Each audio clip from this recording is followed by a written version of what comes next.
If you want to play jazz and improvise jazz solos, then you're probably already practicing scales and doing some scale exercises. In this video, I'm going to go over a few scale exercises that some of them you probably already know, and if you don't, you should definitely check them out. And I'm going to talk about how you connect them to chords and how you really start using them when you're improvising, because it's important that you don't only practice scales and then move your fingers. You really want to work on things that you can use when you're soloing. My name is Larsen, learn jazz, make music. First, I'm going to go over a few simple exercises, and then I'm going to talk a little bit about some music theory and how you can combine those two things, and then in that way get started making some really solid jazz lines. But the first thing I want to do is just to have a scale, and also because I need to warm up a little bit, do a very basic exercise with that scale.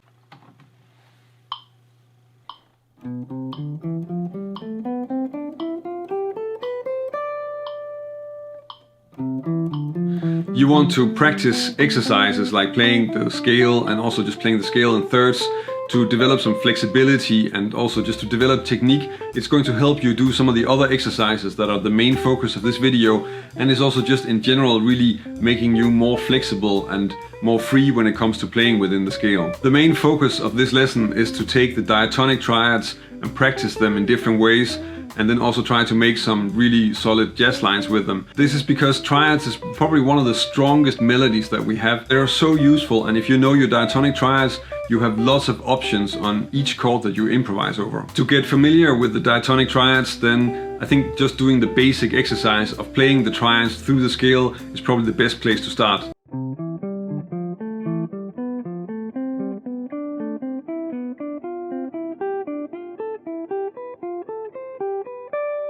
Since we're going to use the triads in some jazz lines, it makes sense to also practice them already adding some chromaticism. So we can do this in two different ways. Right now I want to do it so that I play a chromatic leading note and then I play the rest of the triads. So if I do that ascending, that means that I want to add a chromatic leading note in front of the root. So if I have a C major triad here, I add the B under the C and then I play the C major triad.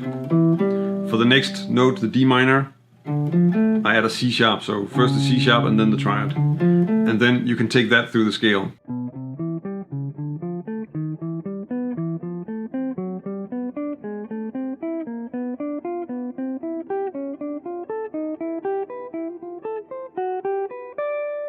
If we want to do the same thing when we're going down the scale, then the first note that we're playing is not the root, it's the fifth.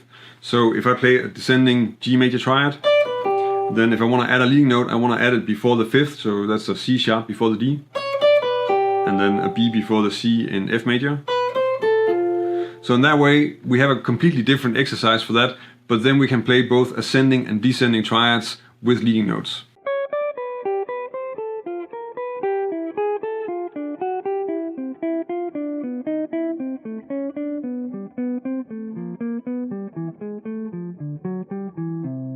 Now we have a triad for each note in the scale, so that means that we have 7 different triads, and we need to figure out how to use these when we're improvising over a chord. For this video I'm going to take the C major 7 chord because that's just the root of the scale, it's easy to think about. If we look at the C major 7, then all the notes in the scale sound good except one, and that's the F. So the F is not really the most stable sound on a C major 7. To just figure out which triads we can use, we can just do this really simple. We can just look at all the triads, find the ones with an F, and then not use those. That's the simplest way to do this. And then the rest, they're all safe. We can use those as much as we want. So to just look at what triads we have and what notes are in there, the C major is C, E, and G, D minor, D, F, A, E minor, E, G, B, F major, F, A, C, G major, G, B, D, A minor, A, C, E, and then B diminished, B, D, F. So if we take out the ones with an F in it, then we're left with C, E minor, G, and A. We have 4 triads left. We have a C major, E minor, G major, and A minor. Now we can use these triads to create some lines over a C major 7 chord. And after I've done that, I'm going to show you a few other exercises that are really useful if you want to be much more free and have a lot more flexibility in how you're improvising with the triads. This idea here is really first using an E minor triad.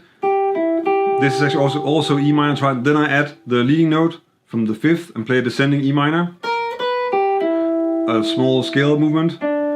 and then a C major with the leading note up to the G. This example is also using the E minor triad over the C major, and of course E minor, if we look at a C major chord like this one, then the top part of that is an E minor triad. That's why the E minor triad works so well for C major 7. And here I'm just first playing a C, then again a leading note, and now I'm playing the E minor triad as a triplet, just to create a little bit of variation in the rhythm, so ending on the G. And here I'm using two different triads, both played descending with a leading note. First the G major triad, but then with the leading note, and then again the E minor, and then skipping up to the A and ending on the 5th, the G. Until now, whenever we play the triads, then we're playing in one direction. So we're starting on the root and then we're moving up to the 5th, or we're starting on the 5th and moving down to the root. But the triad is actually such a strong melody that you can also just change around the order of the notes. And you can do this in several ways. There's a way of doing this where we're inverting the triad. I'm not going to talk about that. I'm just going to take the basic root position triad and change the order there. So just to show an example of that, here's an exercise where you play first the 3rd, then the root, and then the 5th, so a 3-1-5 pattern.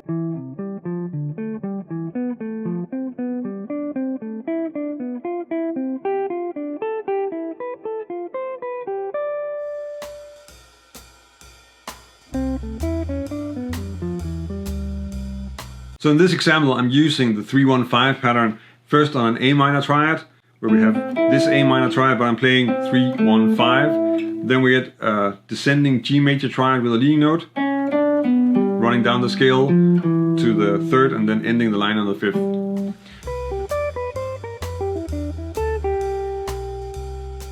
Here I'm using the 3-1-5 pattern on a G major triad. So it's this G major triad, I'm playing 3-1-5, and then just skipping down to B and playing a short scale melody, and then an E minor triad with a leading note, again using a triplet to change up the rhythm, and then a short scale melody to end on the 5th of C major 7.